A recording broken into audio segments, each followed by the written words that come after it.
The King of Podcasts Radio Network proudly presents the Wrestling is Real podcast, because wrestling needs us. To quote a traditional infomercial line that I would hear on TV back when I was a kid, but wait, there's more on NXT and the releases and the direction I was going in my conversation this past Friday night, because I decided to do a show on Friday night. Oh, it's going to be Saturday night after the releases of 13 NXT superstars that were just let go. I mean, all of a sudden, and everybody was in uproar, like I said. And I must admit, I really appreciate everyone that really felt, such an amazing response to what I said when I put out why NXT is starting over again. And I think I put a pretty good idea of what the company strategy is. And I think I also made a good explanation as to why things did the way they are. And with that kind of simmering for a while and letting people kind of go and make their commentary about it, everybody's kind of gotten past now, okay, 13 more releases to add on to the other 41 releases that we already had this year, making a total of 54. And we're going to go through that list tonight. And what I also want to do is talk about, as this title of the show says, why NXT getting nuked helps WWE and the New Wrestling Alliance. Because it does. This, whether you like it or you don't like it, and this is what I need to go and do, is I need to go and give the IWC a perspective here and let them understand the reasoning of why in the long run this works.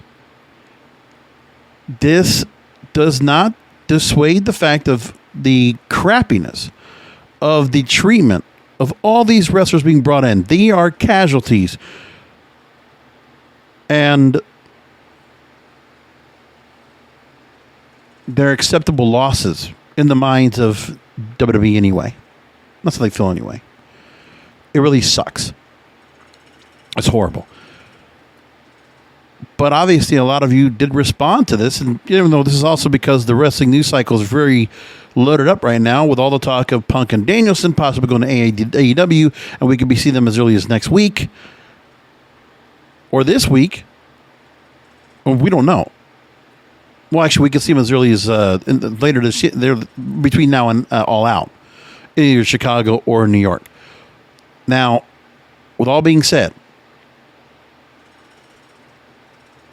the NXT releases stirred a whole lot of people around because WWE right now is in full discussion about where things going, because the releases, the rumors, everything that's going on are getting everybody up to a froth. And I'm benefiting from this because I'm getting an audience I haven't gotten since WrestleMania, actually even a bigger audience than before. So for those of you that are catching the show for the first time or have been catching the show recently and have been catching on and listening in, thank you. I really appreciate you checking the show out and finding out what's been going on here, because we've got a whole lot that's been changing. And there's a lot. In the current state of things with WWE, NXT, there's no way to look at it any other way. We're coming up to NXT TakeOver 36.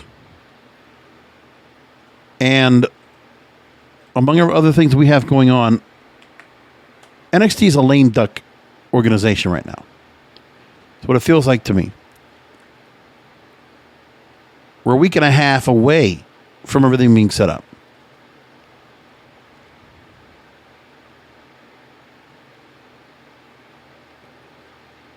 And it's a shame. It's sad to see what's going on. But here we are. And what we're going to talk about has nothing to do about the fact of how things are with AEW and other organizations and how they might benefit. We're going to talk about that after. But there's so much of this New Wrestling Alliance to talk about. And just looking at Dynamite tonight and Rampage coming up Friday, as I record the show, there's just so much to be said. So much to notice about everything. Fascinating, I must say. Now, let's get into it. So NXT right now is a lame duck, ready to rebuild. On Saturday, I made the explanation as to what NXT needed to go back to. I thought so. Get it back to where it was in 2012, 2013, 2014. When you could sell out Barclays Center, when you could sell out, the SAP Arena in San Jose, when you could sell out the Rosemont Horizon in Chicago, when you could sell out shows, takeovers were getting sold out, and you were not going to struggle to sell a ticket for that show, and that show is going to perform better than the pay-per-views that the main roster was delivering. We've talked about that.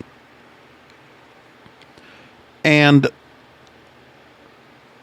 regardless of what you think of the roster on NXT now, we have to identify who's on the NXT roster and what the thought process is. Because what the IWC is not under the understanding is that they thought that the tides were changing, that the thought process of smaller wrestlers or wrestlers from, indie organizations are just something that's completely a little bit different than all. That Triple H and Shawn Michaels, to a later extent, and the kind of direction they were taking NXT, the kind of wrestlers they were bringing on. Sure, in a lot of other promotions, they would be pretty popular and interesting. But we have to go back to reality and remember that this is an NXT organization that is being funded and operated and paid for by Vince McMahon himself and WWE. I mean, this was a project where Triple H was doing some things. I think he lost his way. In 2018, wanted to do the global territory system, find wrestlers from around the world, because there wasn't so much going on there. But then seeing the Ring of Honor talent, and you know what, in your backyard, and seeing all that talent that was on TV and making it easy for them to recruit, when you could watch them on television, you could watch their shows, you could watch them taking on some of the best of the world from Japan or Mexico or whatever. Yeah, that makes sense why they wanted to go ahead and look at Ring of Honor and say, yeah, this talent we could bring in, we can do exactly what we did with TNA and Impact to a point. We could do what we did with WCW at one point, with ECW at one point, and let's bring in some of the talent here and see if they pan out. And so why not? I can understand why they did it. It makes sense to me, but if they can go after free agents out there, or they can go after talent that could be easily acquired that already are in the American system. With TV experience, you get to watch them on TV. You get to see them in action with other wrestlers. They're definitely not green. They're definitely ready to go. Maybe we could just tweak them, get their promo ability better off the ground, and we can get them to a certain point where we can actually get them on TV, and we can make a transition to the main roster. We could do it with AJ Styles. We did it with Samoa Joe. We did it with Bobby Roode. Even some of our talent that came back in. Those are the things that they had always a look at the other organizations within the television realm that they had. They could look at Impact Wrestling. They can look at Ring of Honor. It's a pretty easy feat for Triple H or Steven Regal or Shawn Michaels or whoever else that's going back there, Norman Smiley or Gregory Helms, whatever. All those guys could be doing something to be looking at talent that it's just easy accessible. And they're working indie shows out there because of the indie shows that are out there. These are the people you're looking at. Now, they had their personal connections with PWG. No, not PWG, but Evolve. You could look at PWG because that would be something everybody would be talking about. You'd pay attention to Japan. You'd pay attention over to, World of Sport. Yeah, there was ways to go and watch other TV and go look out there. Like I say with Regal, I can understand where World of Sport, the whole NXT UK system, some of the trips that maybe Triple H making out there. You're doing those trips. You're making those connections to find stars you can bring in. Would they resonate on the main roster?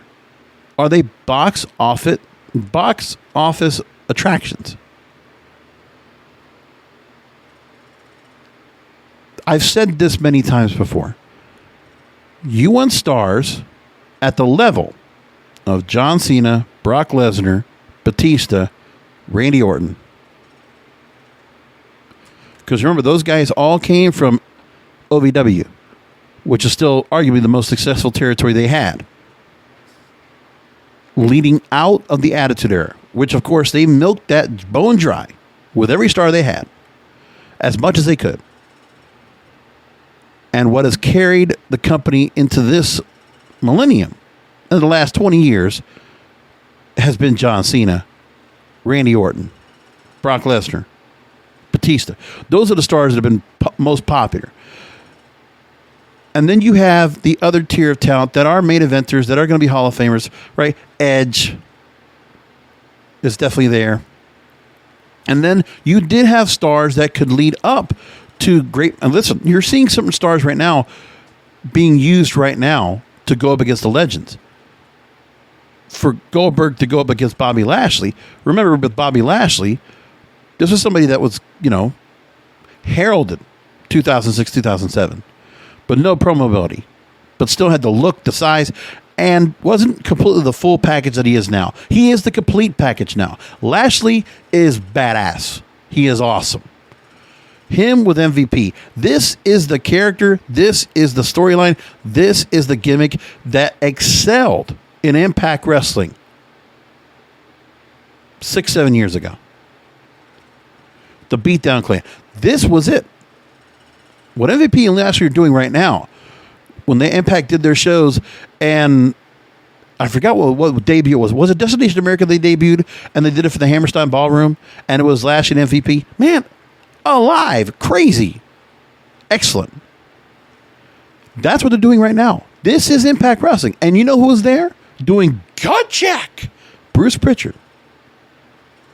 You're telling me that Bruce Pritchard doesn't have any influence right now, which is where Bobby Lashley's where he is right now? And guess who was also in Impact Wrestling when Bruce Pritchard was there?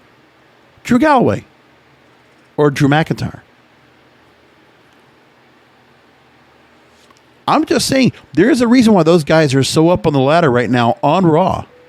Makes sense to me.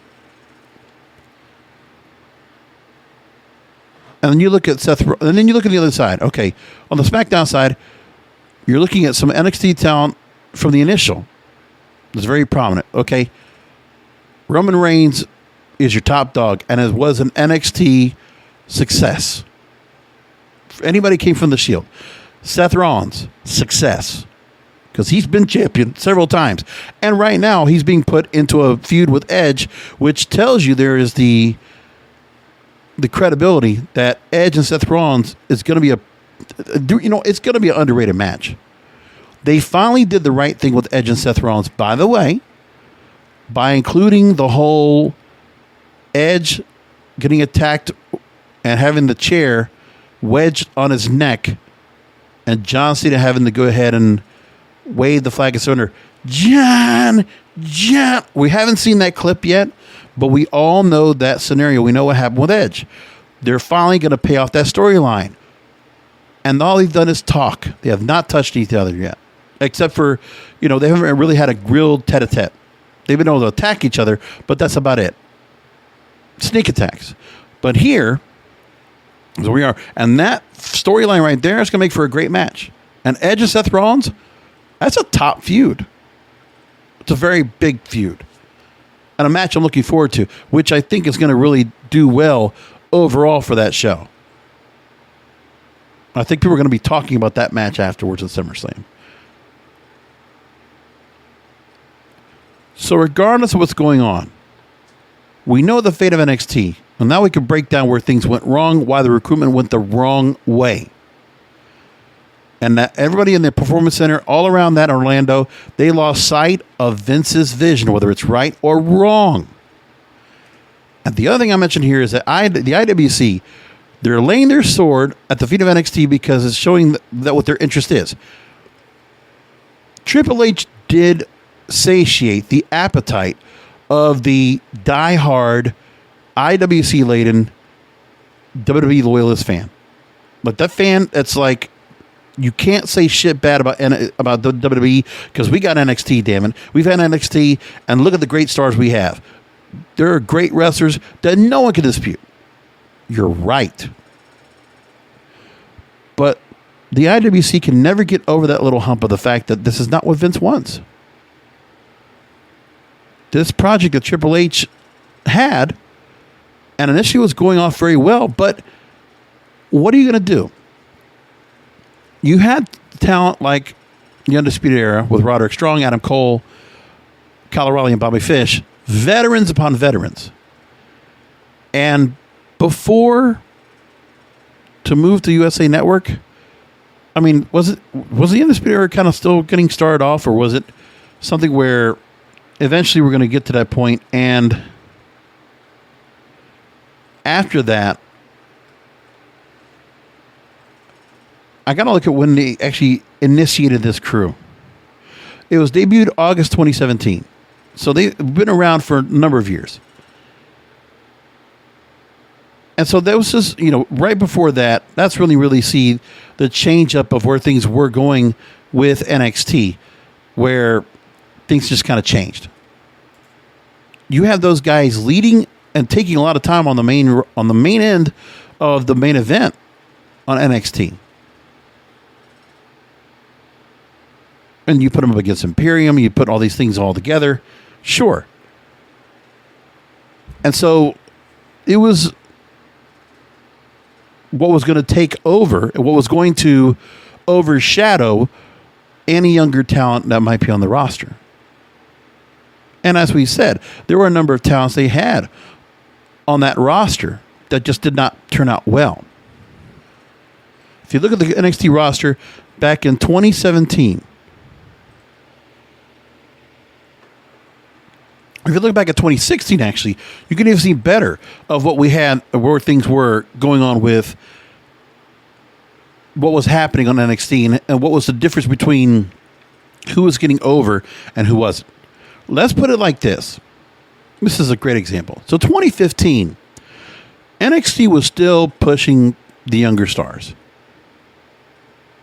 Lucha Dragons, they had Solomon Crow, who was Sami Callihan. Neville was part of that setup. You got Jason Jordan, Chad Gable, American Alpha was also a part of that. You got Baron Corbin, who was also part of this, and it was just getting started where things were, coming out of football and coming on to be brought up all the way to the top. Tyler Breeze was very much into the things. Remember the Vaudevillains? Big difference there too, right? These were gimmicks they had put together. And, this is what was the popularity of what they had. And then you had Enzo and Cass. These were the kind of things we're getting. These were stars that were not big anywhere else. Not to the point where anybody knew them on TV in America. Apollo Crews was also part of this. Yuha Nation, right? That was a change. Then 2016, things started switching. Dash and Dawson came out during that time as well. Remember that? And Elias was also part. Remember, Bull Dempsey was part of that? Man, Ty Dillinger was part of that. What a difference we had with all of this. And then 2016, we started seeing the change up. And we saw the stars that were being pushed forward. Finn Balor was very important. Samoa Joe at this point was very important. Sami Zayn was very important at this point. Then we get to Shinsuke Nakamura. And then we get to Johnny Gargano, Tommaso Ciampa in 2016. Andrade Cien Almas debuting. Authors of Pain debuting in 2016. TM61 debuting. At this point, that was around the time where the transition started making a change. But look at all the stars they really did have that came out of all that. If Bobby Roode right now, that's a guy that you're talking about, a veteran upon a veteran from Impact, polishes himself up, moves up to the main roster. And he's been working with Ziggler ever since. Shinsuke Nakamura, to the credit, they have kind of restored that character, given him the King gimmick. And, he's in a mid-card title feud. He's Intercontinental Champion. Or he's going after Intercontinental title, right? Ty Dillinger is Sean Spears at AEW now. And then just think of the stars we have here from this list that have all gone somewhere else. Blake and Murphy, they're done. Andrade was here. Now he's in AEW. Revival in AEW.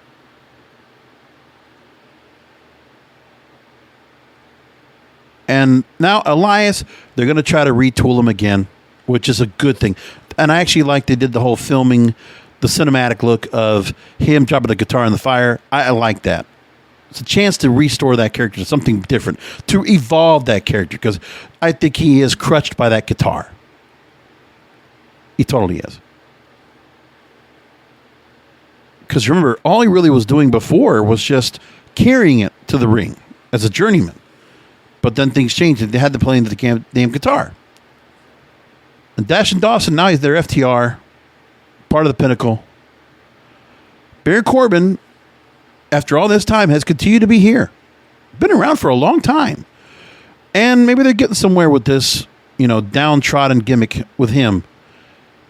I don't want him to be happy, Corbin. I don't like this whole idea of what they're bringing up with him, but I hope it doesn't happen. And now Chad Gable continues to be around, but now they did the Shorty G with him, which sucked. Now they got Alpha Academy, which is slightly better.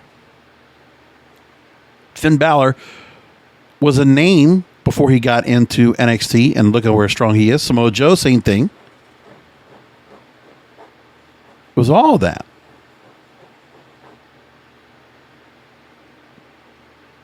And then just things all the together change. Vaudevillains, you got to split up now. You got Matthew Rehart in Impact Wrestling and Simon Gotch over to MLW. But it's that, they had stars that were definitely able to make it somewhere else. And they're still pretty prominent in TV roles now on wrestling right now, which is great. But these were some people that they thought would actually fit the role. But some did, but there's a thing where the level of wrestlers that they decided to get, they got smaller. They got much more, technical in the ring. We had much more wrestling, more solid wrestling going on. And if they had to go and do some hot shot booking to get a match that was going to be over the top with lots of near falls and, war games and setting up matches, just had to be just like over the top ECW kind of feel where we're just going to get in awe and like shock and awe booking. They had to get to that point.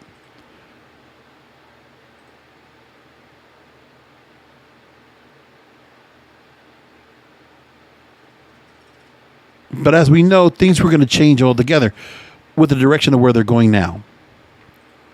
Because this current roster, this is also taking away the people that have been off the roster now. You got to look and see what we have left. Because there's going to be a point where you're going to look at the roster now. 49 members on the NXT roster, 40 members in the NXT UK roster. And so if you look at the NXT roster now and what they're dealing with,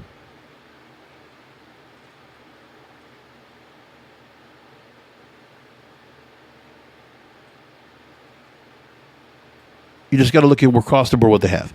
So in the NXT roster now they have left of who could actually survive the rebuild. Adam Cole, if he decides to stay, should stay. You have Aaliyah, who has been working around in the company for a while now. So it's a matter of if she's going to still be simmering down there and work her way up. We don't know. Ashante Adonis, that's part of Pit Crew. That's just somebody who's getting started. Austin Theory, will that be somebody? I don't know if he stays and moves himself up either, because he's just not, sure he's got the build, but he's just not, doesn't have that whole size. Cameron Grimes, I don't know. And I don't know if that Cameron Grimes character works on the main roster. It's another gimmick. He's a good wrestler. But is he going to stand out and be a box office attraction? Somebody to the level of, like I said, those guys that we talked about from from LVW. You have to think about who has the potential to get to that point. Listen, everybody can go and appreciate like a Johnny Gargano and Candice LeRae. I don't see it. I don't see them ever succeeding on the main roster. And if you think about people that could go, there are some names here that they're not. There's no room for movement. There's no room for promotion. Because I feel like a lot of some of these stars have made their have hit their ceiling. Candice LeRae, I think, hit her ceiling. Dakota Kai, I don't know yet. I think there's a lot for her to go. Danny Burch, there's no ceiling. There's a ceiling for him right now. There's no more movement up for him. Dexter Lumis, well, he's been around for a while. And that gimmick could work for, you could definitely do something with Dexter Lumis moving up to the main roster. There's something where you could still do work with him. Drake Maverick, I don't know. He was up there. He could go back, but then he also got released before. Then he got his job back. But we can't have pity. I mean, if Drake Maverick wanted to work somewhere else, we get him back as Rockstar Spud somewhere else. Yeah, might as well. But he'll find work somewhere else. Ember Moon is somebody that's gone back and forth. And I get the feeling that Ember Moon's happy being where she's at in NXT, and that's it. Frankie Monet or Taya Valkyrie should absolutely make her way up to the main roster at some point. There's no reason why. I mean, she could have made it to the main roster now, I feel like, because she's one of the best women's wrestlers. She can talk very well. She's a great promo.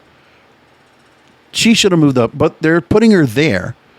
And when you're going to rebuild the roster, yeah, you keep a Frankie Monet on board. Io Shirai, she's great, but will she stand out? I mean, I think so, because of what they've been doing with her. I mean, I like the direction they've had with her, so you don't want to go ahead and do anything there. And then Hit Row, I don't know. I don't know what I feel. Swerve Scott,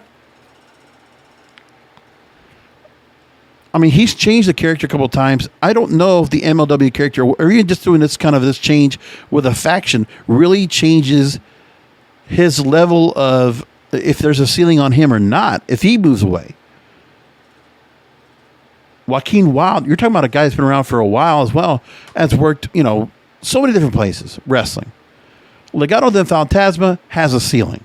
I mean, you could try to work with these guys, but again, they've been around for a long time. You're not talking about a lot of young stars as part of this roster.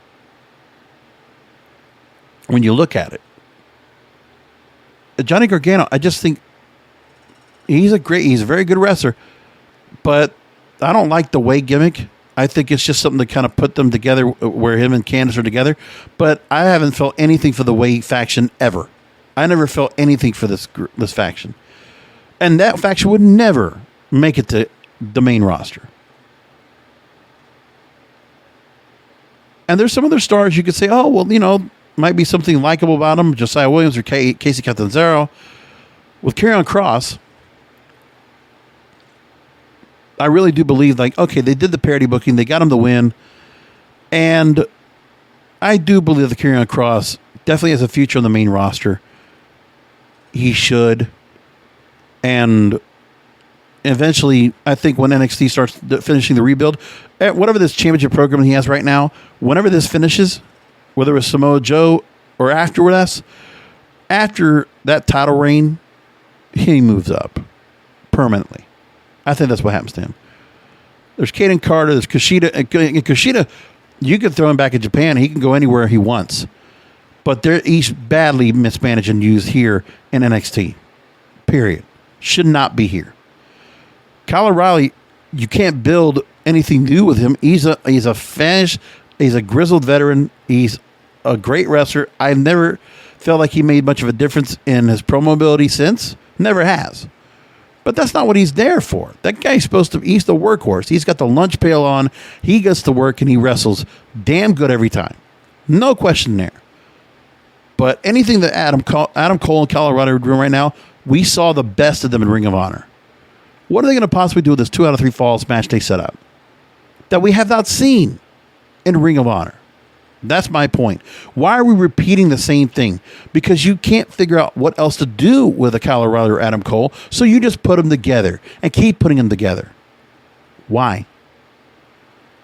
That's a fault of NXT. Now, work with similar partners and not really do anything else. It's just for the paycheck then. Is that what they want? Malcolm Bivens, Stokely Hathaway, I don't know if there's anything more that's changed to him. If I keep looking here, Pete Dunne, I just don't see, I see a ceiling with him too. Raquel Gonzalez, I think that is somebody that's going to make their way up to the main roster. Eventually, that will be a woman that will make her way up there, and I think she'll do pretty well. But she does need more time in NXT, I think. Keep her with that belt.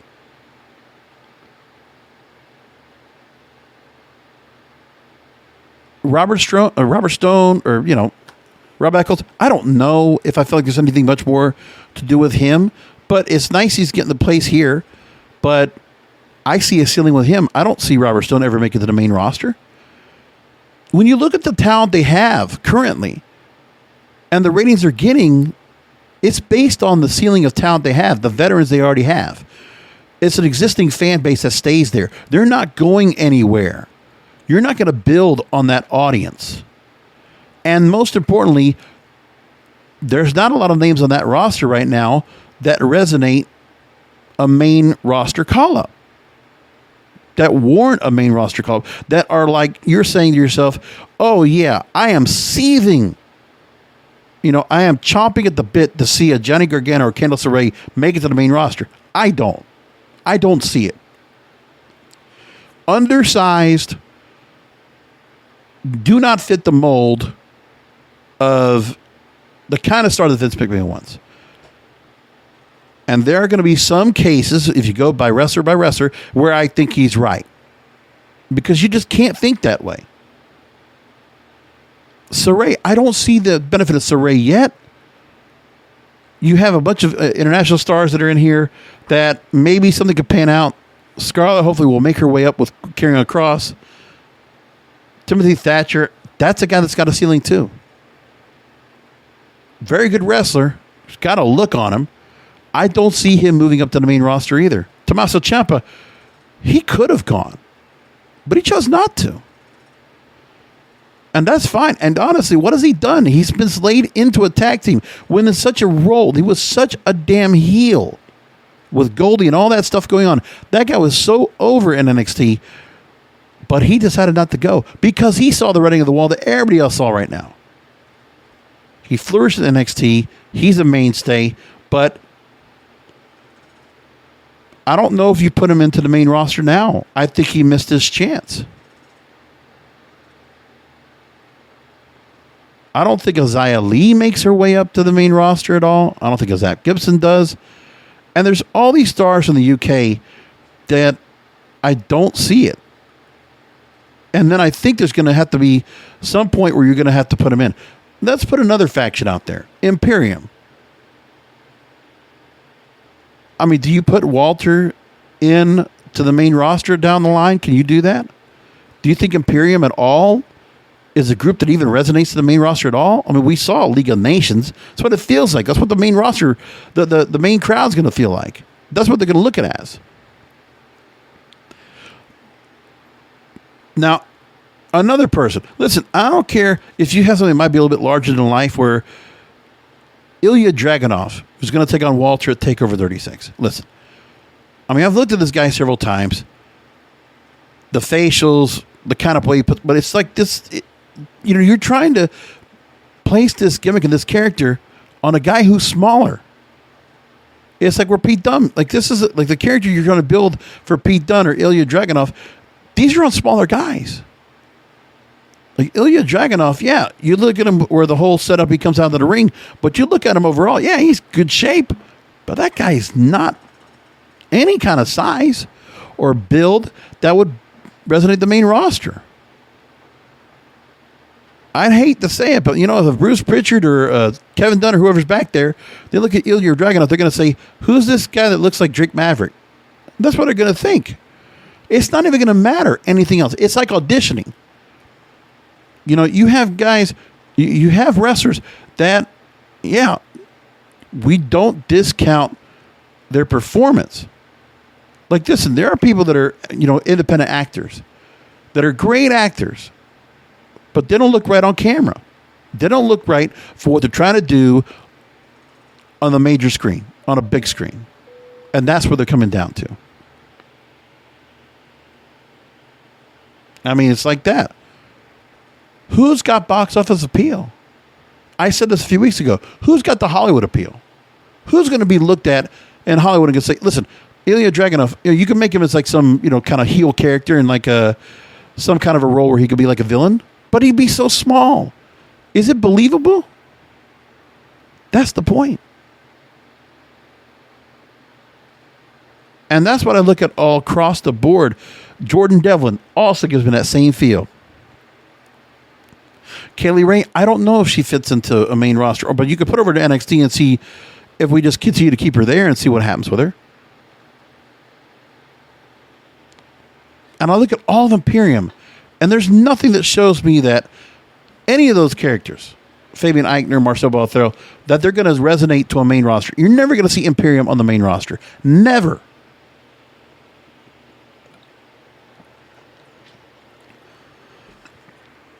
And so whatever Triple H and the minions that are down there were thinking that some of these stars that they had here, Mandrews, right? Who do they think was going to come out of Noam Dar? Some of the people who were on 205 Live. Who do they think was going to come over here and was really going to stand out? How about even the people they put out for this breakout tournament this year? And who they put there as well? Like, ask yourself that question. Duke Hudson, Carmelo Hayes. Carmelo Hayes, maybe I see something there. Odyssey Jones, I don't see where he's a bigger guy that would probably need to get himself in better shape somehow. Like an Odyssey Jones, it's not a guy I see that goes to the main roster. Like Odyssey Jones looks like somebody I would see that Court Bauer would pick up an MLW because he likes those big stocky guys. Like, you know what he reminds me of? Calvin Tankman in MLW. Kind of like that. But I know he's not that big. Not that like jiggly or anything like that. Like he's a solid mass. But then Odyssey Jones is the same build that a Bronson Reed was. And Bronson Reed got cut. When you look at that there, that's the direction you have to think about. Like, who do you think is really going to stand out there and make their way up to that main roster of what you have? So there's a direction they want to go back. They want to get taller, bigger, more muscular builds. That's what they want. And they don't care about the fact that if they're coming from Europe, Japan, wherever. They want to find whoever they can find that will fit, will have the look of whatever it's going to be. Whatever kind of typecast they want to have. Because it's pretty obvious that they're going to look at the kind of stars they built from the past. And they're going to see themselves, does this person resemble like a Bam Bam Bigelow? Or does he look like a Big John Studd? Or does he look like an Andre the Giant? Or does he look like a Hulk Hogan? I mean, that's what you're thinking about. The resemblances to stars of old. The Hall of Famers. I mean, that's what you got to think about. Because you always got to look at who are the stars they brought before them. Do any of these stars I've mentioned already, do they even resemble anybody that looks, I mean, when you think about the Attitude Era or even after that, who are the guys who were so small at the level of these guys that really stood out? Because I don't see it. And that's the problem. You don't have a lot of big, bulky guys. Just not there. And so, this is what they want. And I could understand why they want to do what they're going to do. You look at last year's breakout tournament, or the last breakout tournament, where Bronson Reed won it. Jordan Miles, he moved away, but I don't think he was ever going to be, he had a ceiling on him. Swerve Scott. I just think there's a lot of people there in that breakout tournament the last couple of years. There's not anybody I feel like is going to be a standout. Like, that's the point. You need people that are going to stand out so much that Vince McMahon's going to say, damn it, I want him up to the main roster right now. Because they're not clamoring for certain people to make their way up. They're not. Take some rhyme or reason of the people they bring up in the first place and why they choose to bring them up for whatever reason. There's a type, size, shape, mold, something that they're asking about. That's what they want. So my point of all this, just to break down the roster, just to go through what we have. I mean, even if you look at what we have for TakeOver 36 anyway, the card that we have. So Karrion Kross definitely has a future on the main roster. Samoa Joe, they let him go. And then Triple H brought him back. But is Samoa Joe still going to have, is he still going to be staying down here in NXT after all this is said and done, whatever the changes they decide to make? There's going to be a number of stars that will stay as veterans to kind of hold the fort and help build up the other talent. The UK Championship, Walter versus Dragunov. I don't know where Walter fits. I mean, he's one-dimensional. And he's the strong catch-as-catch-can style of wrestler, a grappler. It's a slow man's wrestling. It's an old-school wrestling that will not fit on the main roster at all. There's just no excitement, nothing to him. But to a purist wrestling fan, he's awesome. Raquel Gonzalez, you can see Dakota Kai win the women's championship off of her, and Raquel could go make a move up because once they make the changes to what's going on here, then they could change things up and say, okay, well, Raquel can move up because she will not be there. Because I think certain stars are going to get moved up because they're going to make room to change and rebuild the roster. So there will be some stars that will make their way up, and that's it. LA Knight, I think what's happening here is, Cameron Grimes, he's like the kind of again, there's a lot of sympathy towards the character, but sympathy is not going to help take the star up to the next level. It's like a Drake Maverick kind of thing. It's not going to work. You're not the audience response is not going to be enough to get Cameron Grimes up to that main roster. I don't believe it. I could be wrong, but I don't know if it'll work. LA Knight, for the promo ability and the work ethic alone, he should make it to the main roster. But they don't want to put him up there yet. And they should. LA Knight should absolutely be on Raw. He should have been there in the first place. Eli Drake is a hell of a talent, and I think he's being underutilized staying in NXT. They're building him up, which was what WWE wants. They want him to have a run at NXT, and then maybe he goes to the main roster, because he should go up there. And Adam Cole has a ceiling to me too. I think if there was a room there, Adam Cole could be what would be the exception to the rule to make it up to the main roster. Yes. But at this point, the mindset, would he ever? Plus, he's been down there so long. He's been down there 5 years. If they've not pulled the trigger on him to go to main roster yet, are they ever going to? And so if Adam Cole does get let go, then that's just going to be where WWE is exhausted. They're going to say, you know what? We don't have faith that we can bring him up to the main roster and it will resonate. But thank you for, 6 years, job well done, elevating NXT to a certain level. But NXT could only go so far. Because I'm guessing, and that's what I think too, is that NXT would be much more appealing if there is not so much of a staleness at the top. It's not stale, but it is kind of the same feel, same look. The crowd doesn't change much at all. And also, just keeping the show in the same arena like it is, just a stagnation. Now, it did go up in ratings, 750,000 for this week after the Olympics. I'm going to make on USA Network. But there's just not much more to say. There's just not much more that will really, push this brand any farther. It's gone as far as it's going to go this way. So they're going to probably not lose much of an audience anyway by making the change, number one.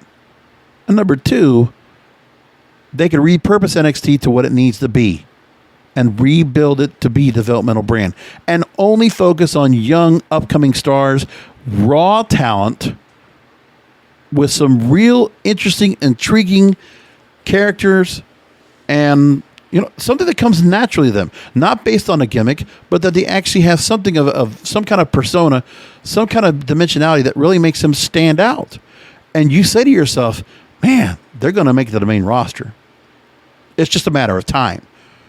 How many of those people on that roster right now do you say it's just a matter of time before they go to that main roster? There's a reason why certain stars have stayed down there and never moved up. Because all those veterans that came from Ring of Honor, they should have never been there longer than 2 years. Everybody else moved up. On the women's side, Lacey Evans, Asuka, Shayna Baszler. I mean, you could just see names of stars that went up. Shotzi Blackheart, Tegan Nox moved up. And there's just so much more that certain stars, if they're going to be in NXT, the level of the amount of time they're supposed to be in that division should only be a couple of years, because you're supposed to see that constant change. But the stagnation is because some of these stars have stayed there and have not moved. We have not circulated the air. We have not changed things up. And God bless those that can still go very well and they give great matches. Yeah, we never questioned that the NXT gave great matches. Sure. But where we are now, the same people have been there for a long time. It's just like what we watch, like a Dolph Ziggler on the main roster. Or if we see, a Sheamus on the main roster. And we're just saying to ourselves, we've seen these people up there forever. Isn't it the same feel that NXT gets? But no, NXT gets a pass for the IWC. But it's the same problem. There's always got to be room for new talent.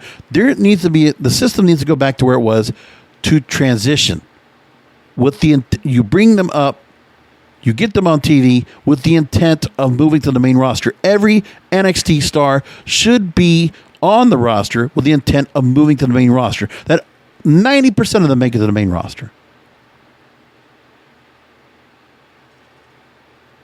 Doesn't mean they're all going to succeed, but 90% of them should be already pre-qualified for the main roster. That you're going to have a spot on Raw, SmackDown when the opening, when there's an opening up. Because they're not doing that right now. But when there's an opening, then somebody moves into that spot.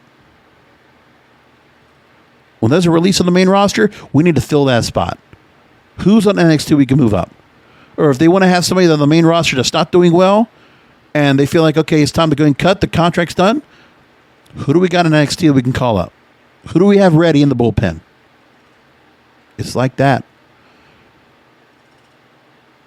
You get stars that they get ready to become starters. They can fill the void, they can fill a spot, and they'll fill it very well. Now, it's not to say that these stars that are down there in NXT currently, some of the stars could not fill the void and put good matches out there, but they're not going to do the sports entertainment route. They're going to be just good wrestlers, but they're not sports entertainers. Because Triple H and the team there never really initiated that much. They did try to go sports entertainment because they did try to create characters and create some goofy, wacky storylines and gimmicks that were out there that did not resonate. But you got to go back to it again and again, unless they can't figure out something else. But you got to go back to it.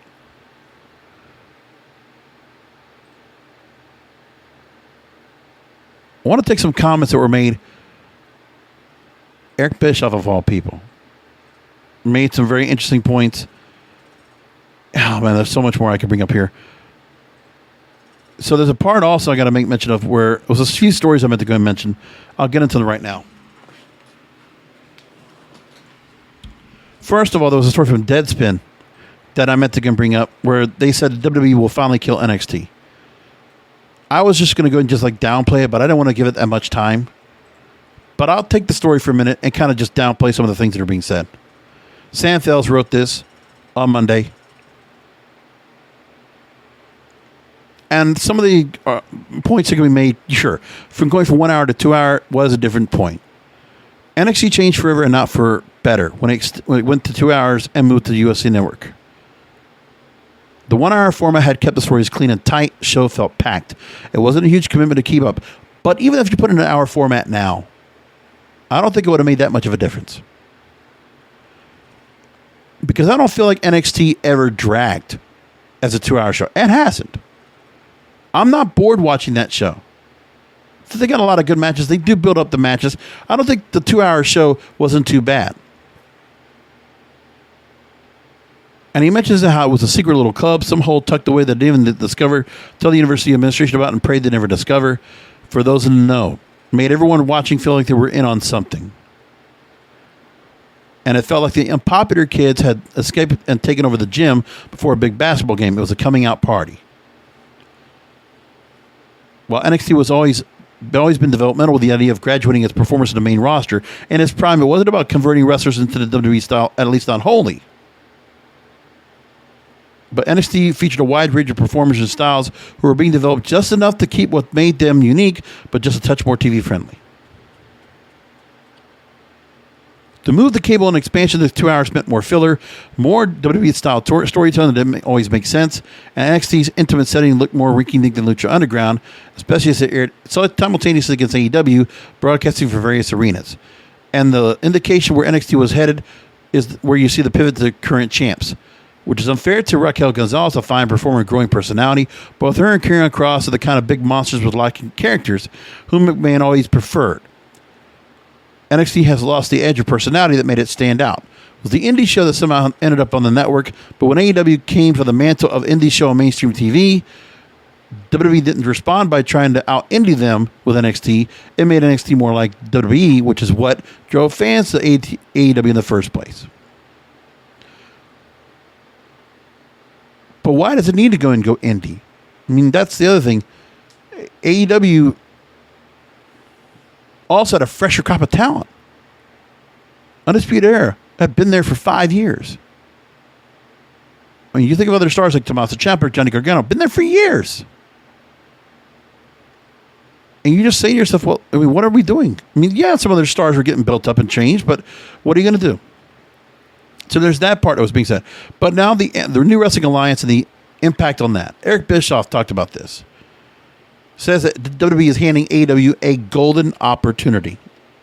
He's not wrong. I want to take his comments real quick. On his show, 83 Weeks,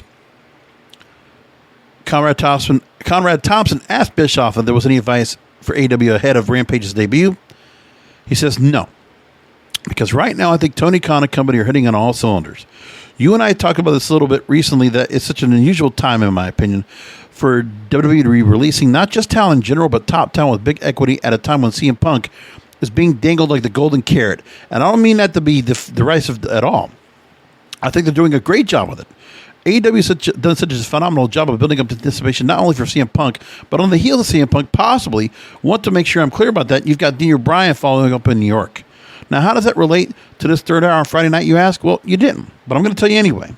I think AEW is in a phenomenal position, due in large part, or at least in some part, because of the release of Bray Wyatt. The timing is just mind-boggling to me, and let me be clear.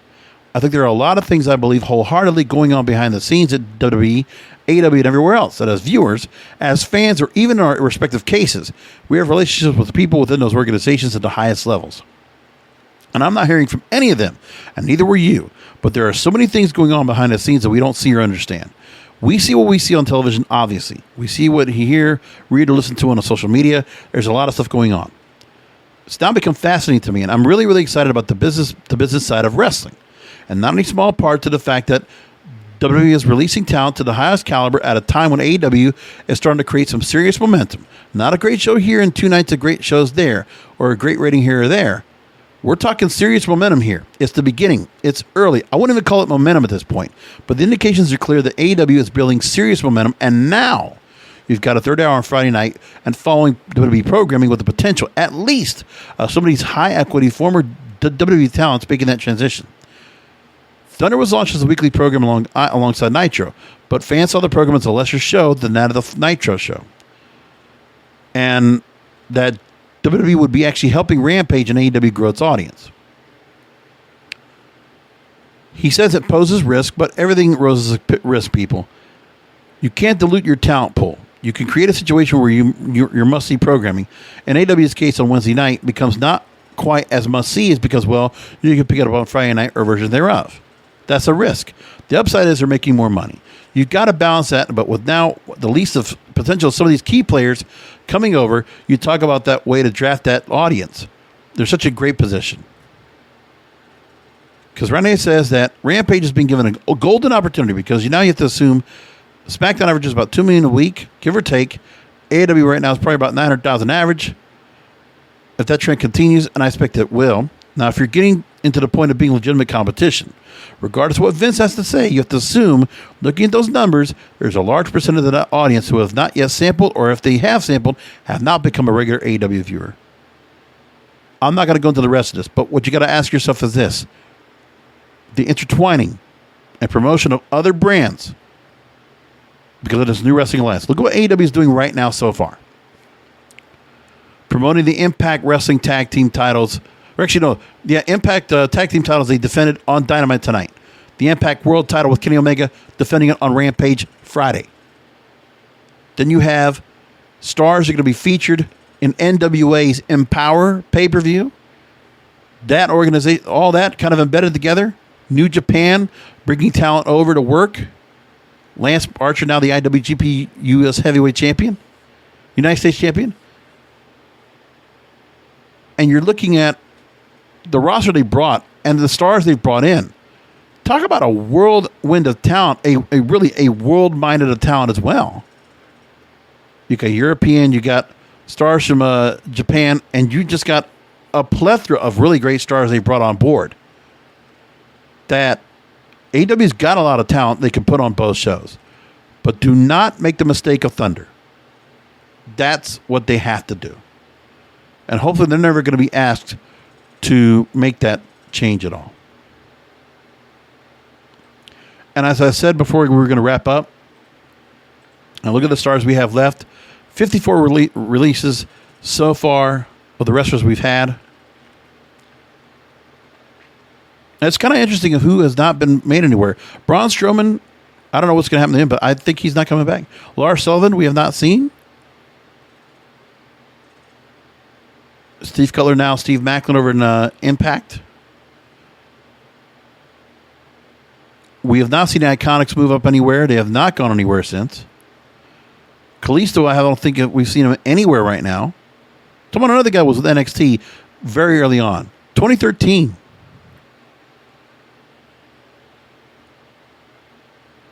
Tucker, we haven't seen him go anywhere else. And that's a guy that also was initially going back to the SCW days and NXT back in 2015. And where did he go? Bo Dallas has not been seen anywhere. Something's got to be said about that. Of the stars that are here that have been released that have not done anything since they left. I don't know if it's that they didn't get a call. Mojo Rawley, I haven't seen him anywhere. I've not seen Blizzy Blake anywhere. He started in NXT back in 2013.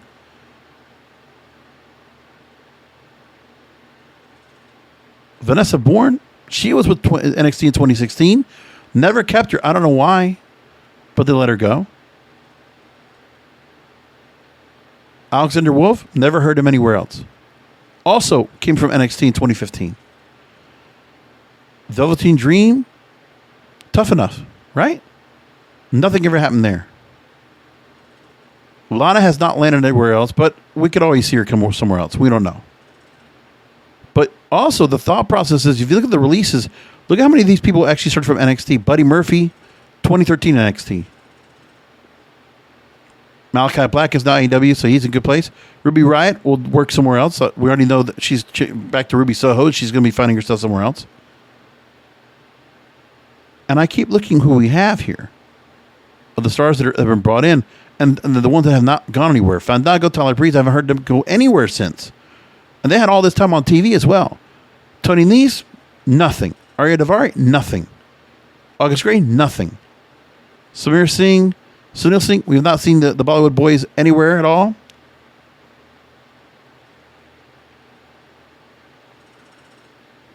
Killian Dane, we haven't seen him come anywhere else either. Nothing. Incredible. And that's just, I look across the board and I just say to myself, man, Kona Reeves, did you know he started with NXT in 2014? There's a lot of people that came that were just kind of holdovers in NXT that never went anywhere.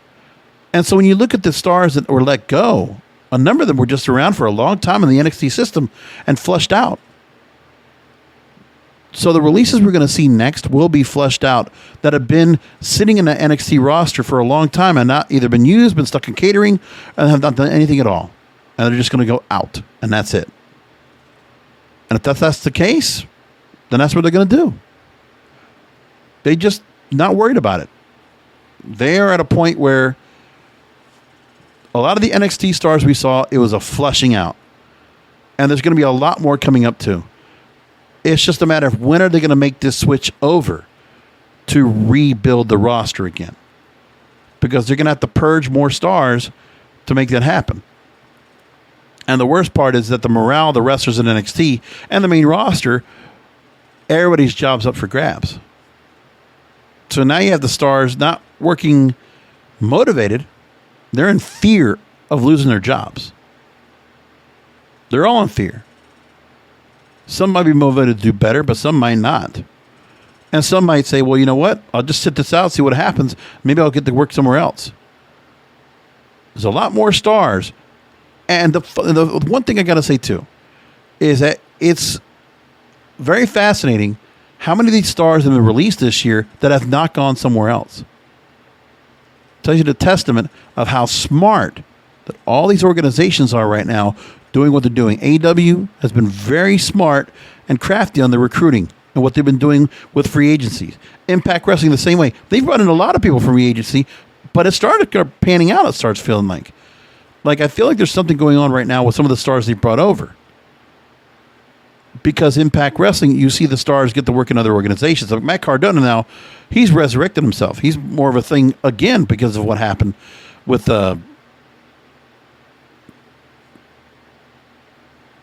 Nick Gage and GCW. So there's a boon to him, and also having Chelsea Green back over there also helps him out. I think Kurt Hawkins, maybe that character's starting to get somewhere. W. Morrissey, like they've got some stars they're trying to build something with, and they're getting to work in other places. Like there's something there. NWA, they're going to get back on the spotlight right now with the 73rd anniversary and the Empower pay-per-view. I'm pretty sure of that. There's a lot to look at. It's an exciting time. And because of what's happening, ultimately, I think it's really going to build where it's the benefit for the New Wrestling Alliance will not be the new stars coming over because they've already come in. When you're already seen the veteran wrestlers that decided to leave, the legends that left, when you look at seeing the entrances of Malachi Black and Andrade, among others that have been brought on board, so eventually CM Punk and Bryan Danielson, and the impact that all these wrestlers are going to make, and then the spotlight getting on AEW, the momentum, even the Eric Bischoff says over and over, getting lots of serious momentum, because they are. If these debuts pan out, the spotlight will be brighter than ever. And what's being done with NXT is a direct result of what is happening with the New Wrestling Alliance, because that's what it is. WWE is indirectly responding to this New Wrestling Alliance of what's happening. What they're going to do is they're not going to play anymore in the same ballpark as the independent wrestling feel. They're not going to do it anymore. They're getting out of that business. Their NXT division is going to be developmental again. It's going to be all WWE style. No more different variations, probably anymore. And for them, that's what they should be doing, because it's pretty apparent they're not going to take new styles from other organizations and try to change it up. No. They have some stars that could do different things, but those certain stars are going to get to do that. And that's it. Not so many cruiserweights anymore. They want heavyweights. And they want heavyweights with an appeal that will look good on camera, TV friendly, and will get a response, and people will be paying attention to them because they'll be like, oh. And that's what's going to happen. All right, I'm going to leave it there. I went a little long, but you get my point. And I appreciate all of you for catching this show as you have been for the last few weeks and really growing this audience leaps and bounds. I'm so thankful. I've been doing this show almost 9 years coming up, and I'm so thankful for all of you for being a part of this ride. So keep in mind, next week we will have a number of things going on. We got a number of shows to talk about. We're going to have next weekend. Impact Emergence is going to be going on. SummerSlam on Saturday, August 21st, and then till 22nd, TakeOver 36. Incredible. We got so much coming up right now. Next few weeks are going to be jam-packed, but we're going to do some post shows and all. We'll definitely have all that worked out. So until next week, come back for another Wrestling is Real podcast, because wrestling needs us. Thank you for listening to the Wrestling is Real podcast. You can find all previous episodes at wrestlingisreal.com or subscribe to the show on all major podcast outlets, including Apple, Amazon, Google, Spotify, and iHeartRadio. Follow the King of Podcasts on Twitter, Facebook, and Instagram at King of Podcasts, and search King of Podcasts on YouTube, or type youtube.com/JBRASCO951. This has been a presentation of the King of Podcasts Radio Network.